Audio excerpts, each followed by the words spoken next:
Bom dia pessoal, tudo bem? Começando aí mais um De Olho no Semanal. Hoje, 29 de 1 de 2022, sabadão. Antes de tudo aí, deixar um disclaimer, não sou analista de valores imobiliários, tudo que for falado aqui reflete única e exclusivamente a minha opinião pessoal, não se configurando assim nenhuma recomendação de compra, venda ou manutenção de ativos e valores imobiliários. O conteúdo do vídeo é estritamente educacional. Vamos lá, compartilhando a tela com vocês aí, comentando aí sobre alguns ativos fixos que a gente fala toda semana e depois algumas oportunidades para a próxima semana. Ibov aí fecha a semana bem, né? 2,72% de alta, após ativar 9,1% da semana passada. Continua um movimento aí bem interessante rumo à região de 114, 115 mil pontos.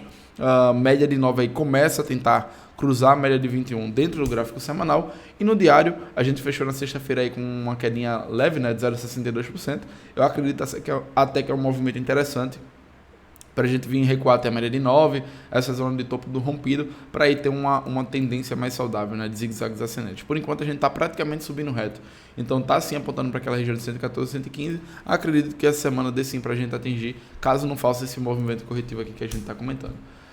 Dentro do DI segue o movimento de alta, né, zigue-zagues ascendentes. Dentro do gráfico diário, a gente veio fazendo um movimento que parecia ser um topo duplo, mas aí no dia 27, né, pregando no dia 27, fez um movimento muito forte, assim, relevante, né, com volume, que a gente vê aí uma figura possível de um mastro e bandeira, né? Então, caso a gente rompa aqui e dê continuidade com um queno comprador muito forte, a gente abre espaço para vir buscar essa região de topo nos 12,30, que é esse topo aqui deixado em novembro de 2021. Ficaria apenas observando para ver se realmente vai acontecer esse movimento.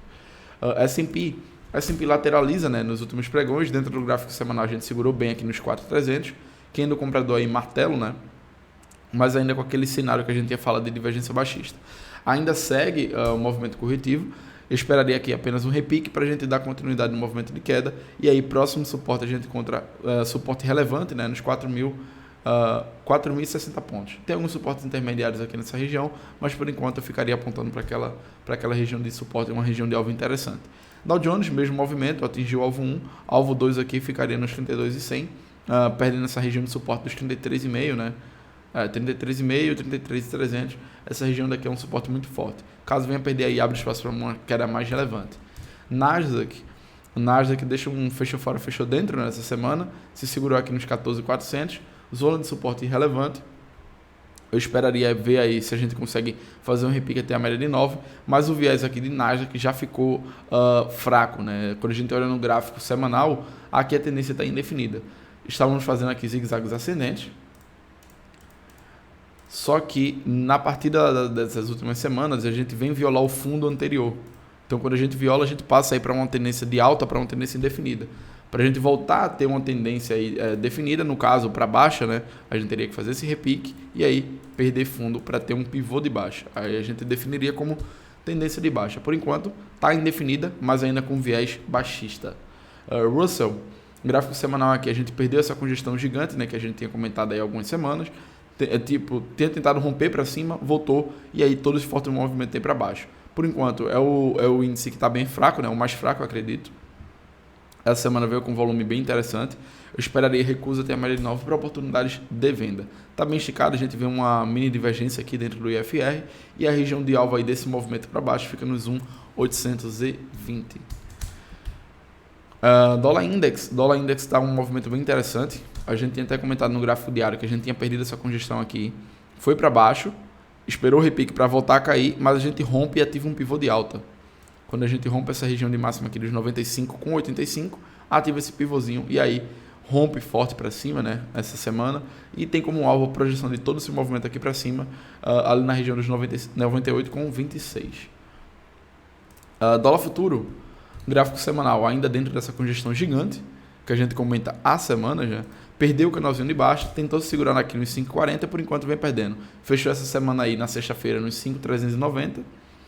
E caso a gente se consolida aqui abaixo dessa região e fazendo zigue-zagues descendentes, a gente abre espaço para mais quedas. Tem alguns suportes intermediários relevantes aqui nos 5,20, por exemplo, 5,15, 5,17, 5,26, mas assim, suporte muito forte mesmo é na base dessa acumulação, que fica ali na região dos 4,95, R$ 5. O Brent, falando aí de commodities, subiu forte essa semana, né? 3,39%, está assim esticado, IFR ali está próximo da zona de sobrecompra, desculpa, e longe das médias, então um recuo aí seria interessante, até natural. A gente está no topo desse alargamento, né, que a gente vem comentando aí há algumas semanas, está nessa região de topo, acredito sim que a gente tem espaço para uma correção, pelo menos aí até essa zona de topo dos 86,60 ou até a média de 21. Então, lateralizando um pouco aqui, esperando as médias se aproximarem ou corrigindo no preço, eu ficaria mais interessado para vir buscar os 94,30 e depois zonas de resistência ali inicialmente nos 98,87. Não vamos alongar em relação a alvos, mas ficaria por ali. Milho, gráfico semanal, deixou um candle aqui. Esse novo candle aqui é um bug, né, do TradingView. O último, no caso, da última semana foi esse daqui. Deixa eu dar uma olhada aqui, se confirmar se é isso mesmo. Exato. Então, deixa um candle vendedor. Tem sim espaço para correção, até na região de 95,5 ali, média de 9. Alvo 1 já foi atingido, desse fundo duplo do gráfico diário, no 100,89, né? E aí, espaço de correção até a média de 21, fechamento desse gap para a gente ver continuidade no movimento de alta. Mas viés ainda do milho segue altista. Boi gordo rompeu aqui esse triângulo descendente que a gente estava começando a armar, rompe para cima bem interessante, né? O volume comprador, mas aqui no gráfico diário o cenário é o seguinte: lateralização, bandas se estreitando, né? Aqui eu ficaria de olho num possível rompimento para cima ou para baixo para operar a favor aí da tendência. Então assim, rompendo para cima a gente continua esse movimento de queda, de alta, né? Rompendo para baixo a gente pode vir buscar níveis de suporte relevantes, principalmente aqui os 324 que subiu reto, né? Após romper, que é essa zona de topo. Então, acho que tem espaço para correção, caso a gente venha perder aqui os 335. Café. O café segue fazendo zigue-zagues ascendentes. Por enquanto, nenhum sinal relevante de venda, né, de correção, mas a gente tem um possível aqui ombro, cabeça, ombro. Eu ficaria ligado aí dentro do gráfico diário a perda da média de 21, que está nos 287,55. Caso venha fechar abaixo dela aí e eu tivesse posição, provavelmente eu estoparia para a gente ver um possível movimento corretivo aí dentro do café. Passando aí para criptos, no gráfico semanal, Bitcoin. Bitcoin deixou aqui praticamente um fecho fora, deixa eu ver. Um fecho fora, fechou dentro, né? Então assim, rompimento da máxima abre espaço para correção, em curtíssimo prazo, 44 ali é a resistência inicial, né? Média de 9. Essa zona aqui dos 40 mil dólares, que foi um suporte perdido, vai ter muita barreira. É uma barreira forte, né? Provavelmente muita pressão vendedora nessa região. E o que parece estar fazendo é um movimento de mastro e bandeira, que é um movimento que a gente vê aí acontecendo em vários criptoativos, né? Aconteceu aqui, ó, quando a gente tem esse movimento. Então, praticamente está replicando esse movimento aí. Vamos ver se a gente consegue voltar a virar a média de 9 aí para cima para fazer zigue-zagues ascendentes. Mas, por enquanto, está um cenário bem complicado, muito parecido com o que a gente aconteceu aqui no começo do mês. Então, virando a média de 9 aí para cima e rompendo os 40 mil, abre espaço para um movimento de alta um pouco mais interessante. Mas, mostrando fraqueza a partir daqui, perdendo mínimas, a gente pode vir buscar a zona ali dos 30 mil dólares, que é uma zona de suporte muito interessante. Ethereum, gráfico semanal aí, alta volatilidade, né? Atingiu o alvo 2 desse triângulo descendente. Zona de resistência aqui, esses 2.700, 2.600, que foi suporte perdido. E aí eu ficaria de olho nesse movimento. Por enquanto está lateralizando, perdendo mínimas aí. Abre espaço para correção um pouco mais forte. E vamos buscar aqui os 1.700, que é essa zona de fundo aqui deixado no meio do ano passado. E que é um suporte muito relevante, né? E aí eu não vou acabar comentando outros criptoativos, que eu até estava dando uma olhada aqui em vários, mas os cenários deles estão muito parecidos aí com o que a gente vê em Bitcoin e também em Ethereum. Então, não faz tanto sentido ficar exposto a altcoins por agora. Eu esperaria aí o mercado dar uma esfriada, mas por enquanto, com esse movimento aí tão forte que está acontecendo, eu ficaria apenas observando e montando possíveis posições dentro de Ethereum e também Bitcoin. E falando aí de oportunidades que a gente vê aí para nossa bolsa, separei algumas aqui, são poucas. O vídeo de hoje aí vai ficar relativamente curto, né? Não como os anteriores, que a gente fazia de 30, 40 minutos. Mas aqui acabei encontrando apenas na ponta compradora. A gente tem Anima. Anima volta a virar média de 9 aí para cima. Tem um fundo duplo. Fundo na mesma região. Inclusive, deixa eu apagar esses estudos que estão em preto. Inclusive, está muito difícil de ver. Fundos praticamente na mesma região. Se a gente leva em consideração fechamento, são fundos mais altos, né? Porque é o que leva em consideração o IFR na base do seu cálculo.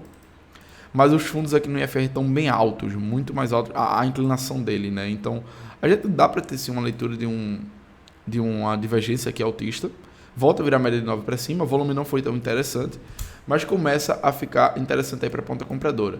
Então, qual seria o meu movimento aqui interessante, né? O que eu esperaria? Recuar até a média de 9, entrando por o 9.1, 9.2, 9.3 ou 9.4, que eu já citei aqui no canal anteriormente, ficaria mais interessado na ponta compradora ou até mesmo um PC, né? Esperando colar ali na média de 21. E o movimento que eu espero, caso a gente consiga fazer isso daí, seria replicar todo esse movimento aqui para cima, a partir do rompimento dos 9,20, ficaria com alvo ali na zona dos R$13, essa zona de topo, né? Deixado em novembro de 2020. Então, dezembro de 2020. Então tá bem interessante, eu ficaria de olho. E caso a gente venha perder aqui essa região de mínima dos 6,60, abre espaço para uma correção muito forte em ânima, a gente podendo vir buscar aqui pelo menos a mínima do Covid. Ficaria apenas observando por enquanto, né? Gráfico diário, sempre o parâmetro aí para entrada, para entrar por esse recuo. CA vem fazendo zigue-zagues ascendentes, né? Quando a gente olha no gráfico diário, vira já a média de cruza, né? Faz o cruzamento da média de 9 com a média de 21. E por enquanto, volta a virar a média de 9 aí para cima dentro do gráfico semanal e com volumaço, né? A gente vê uma divergência gritante aqui. Fundos mais baixos nos preços, com IFR fazendo fundos mais altos. Varejo tá reagindo, né, nesses últimos pregões, a gente vê Via Varejo subindo bem, Magazine Luiza, e aí CA está acompanhando esse movimento. Quando a gente olha no gráfico diário, eu esperaria aqui recusa até a média de 9 para a gente ter oportunidades de compra mais importantes, né? Olhando aqui o gráfico diário, eu acabei observando. A gente tem uma cunha aqui descendente. Então, CA está bem interessante, eu ficaria de olho nela. Principalmente aí no gráfico semanal para position. Eu projetaria aqui todo esse movimento para cima. Espera aí. Projetar toda essa cunha, né? Essa cunha aqui que foi rompida, eu projetaria o movimento dela para cima a partir do rompimento. 8,13. Essa zona aqui de topo. Então tá bem interessante. Alvo 2 ali no 10,14. Acredito sim que a gente tem espaço para ter esse movimento de alta, seria um upside aí próximo de 28, 30%.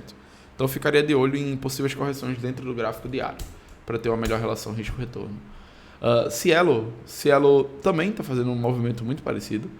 Eu acredito que a gente tem sim espaço para uma alta relevante aqui em Cielo. Eu vejo aqui uma deriva. Dá para ter uma leitura de uma deriva, uma cunha se você der uma forçadinha, mas fato é que isso aqui é um movimento cansado por parte dos vendedores.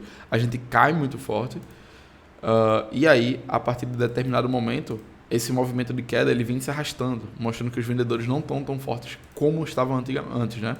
Então, no IFR a gente vem fazendo fundos mais altos e nos preços fundos mais baixos. Então a gente rompe esse movimento aqui para cima nessa semana, volume bem interessante, volta a virar média de 9 aí para cima, rompimento da máxima ativo 9.1 para a gente ter um movimento de recuperação, né? Interessante. Média de 21 já foi rompida, então eu esperaria esse movimento aqui para cima. Seria um upside bem interessante. Deixa eu apagar isso daqui. Para vir buscar essa zona de fundo. Então seria algo próximo a 30%, 30% a 38%, vai.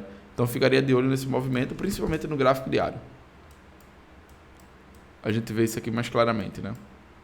Rompe esse canalzinho de baixa. Esperaria que a gente concretizasse esse movimento daqui, fazendo um recuo acima dessa região e marcando fundo. Fico mais interessado na ponta compradora. E a gente teria sim um upside bem relevante para vir buscar a região dos 13,13, que do preço de tela para lá é algo próximo de 40% que a gente tinha comentado, né? Dexco. Deixa eu ver o que é que falta. Dexco, Mills, SBFG e Sequoia. Dexco, a gente volta a virar média de 9 aí para cima, 9.1 de compra armado, volumaço, fundo duplo, divergência no IFR, e aí rompimento desse topo aqui deixado em 17,48, abre espaço para mais altos. Então a resistência que a gente tem para buscar é ali, acredito que realizações parciais são interessantes, e rompendo a gente tem espaço para vir buscar os 23,40, até mesmo acima desse topo, né? Acredito que topo histórico do papel. Então tá bem interessante, eu ficaria observando esse movimento. Suporte relevante, essa região dos R$13, né? Caso venha a ser perdido, aí a gente poderia ter uma queda mais forte, dado que teria uma leitura aqui de um ombro, cabeça a ombro. Mills, mesma coisa. Estão muito parecidos, né, esses papéis que eu acabei separando. o cenário sempre é o mesmo. Vira média de 9 para cima, arma 9.1, IFR com divergência altista nesse caso, e fundo duplo. Então está muito parecido os cenários entre elas. Então rompimento aqui da região de R$7, abre espaço para mais altas, mas aqui já tem um 9.1 de compra para quem gosta de antecipar em movimentos, tá? O volume não foi tão interessante, não foi acima da média como os anteriores, mas vale a pena ainda assim ser observado. Grupo SBF, mesmo cenário, vira média de 9 para cima, fundo duplo, divergência no IFR, e aqui a gente já vê um volume bem mais forte, né? Então, recuos no gráfico diário até a média de 9 são oportunidades de compra. Inicialmente a barreira fica nos 28. Rompendo, aí sim a gente tem espaço para vir buscar zonas de topos, possivelmente aqui região dos R$40, tem um upside bem interessante em SBF. E por fim aí, Sequoia. Exato, Sequoia é o último. Sequoia a gente tem basicamente a mesma figura, muito parecido, né? Aqui teria um fundo duplo. Se a gente levar em consideração fechamento, seria um pivô, né? Em relação aqui o IFR também, divergência. Rompimento aqui desse topo. Não, na verdade aqui não tem uma divergência, né? Não está tão gritante assim essa divergência. A gente vê aqui fundos mais altos, levando em consideração o fechamento, que é o que vai no cálculo do IFR, na base de cálculo dele. Tem fundos mais altos, então não tem nenhuma divergência aqui não. Engano meu. Então assim, rompimento dessa região dos 14 com 80, a gente abre espaço para mais altos. E a gente só tem resistência relevante aí, vai 18 e depois aqui 21,40. Então, Sequoia tem espaço sim para uma alta bem relevante, eu ficaria de olho nesse movimento. Então, rompendo aqui essa região aqui, 14,54, fico bem interessado. Então, sempre quando eu gosto de entrar com melhor relação risco-retorno, recuo média de 9 ou recuo mesmo até a média de 21 para ter uma melhor relação risco-retorno e a gente projetar todo esse movimento aqui para cima, né? Os 18 e 21 são resistência e o alvo aqui desse movimento fica ali nos 24,30. Então, tem sim espaço para alta bem relevante dentro de Sequoia, tá bem? Então, por hoje é isso. Convido vocês aí a se inscreverem no canal, ativar o sininho, deixar like no vídeo. Também quem não conhece o TC, maior comunidade de investidores da América Latina, vou deixar aqui um QR Code para baixar nosso aplicativo. E na descrição aí tem um cupom de desconto de 20%, tá bem? Se você não segue aí nas redes sociais, Instagram, Twitter, TC, vai deixar aqui embaixo. E semana que vem a gente tá de volta aí para mais um De Olho no Semanal, tá bem? Por hoje é isso, um abraço, tchau, tchau, bom final de semana.